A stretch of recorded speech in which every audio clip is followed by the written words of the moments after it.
دیکھیے جو ظلم کی حکومت ہوتی ہے وہ چل تو نہیں سکتی ہے نا. حضرت علی کرم اللہ وجہہ کا قول ہے کہ کفر کا نظام چل جائے گا لیکن ظلم کا نہیں. تو ظلم تو انہوں نے ہر حد پار کر دی ہے. آج آپ یہ حالت دیکھیں کہ آج عمر ایوب صاحب جو ہیں وہ یعنی کہ یہاں پہ اپوزیشن لیڈر ہے. ایک وہ پارلیمنٹ میں پرائم منسٹر کے کینڈیڈیٹ تھے اور آج ان کو سرگودا ATC میں داخل نہیں ہونے دیا گیا. ان کو جانے نہیں دیا گیا کہ کہیں وہ بیل نہ لے لیں. یہ بڑی زیادتی ہے.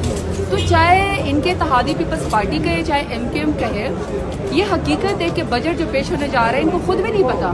انہوں نے بجٹ میں کسی سے کوئی رائے نہیں لی, کوئی کمیٹی نہیں بٹھائی, انہوں نے کوئی سروے نہیں کیا. ان کو پتہ ہی نہیں ہے عوام کی پلس کا. اور میں بار بار ایک ہی بات کر رہی ہوں, دیکھیں عوام کی پلس اس کو پتہ ہے جو ووٹ کے ذریعے آتے ہیں. جو ووٹ کے ذریعے آئے ہی نہیں ہے, جو فارم 47 کے ذریعے آئے, ان کو کیا پتا ہو کہ عوام کے لیے کیا بجٹ بنانا ہے.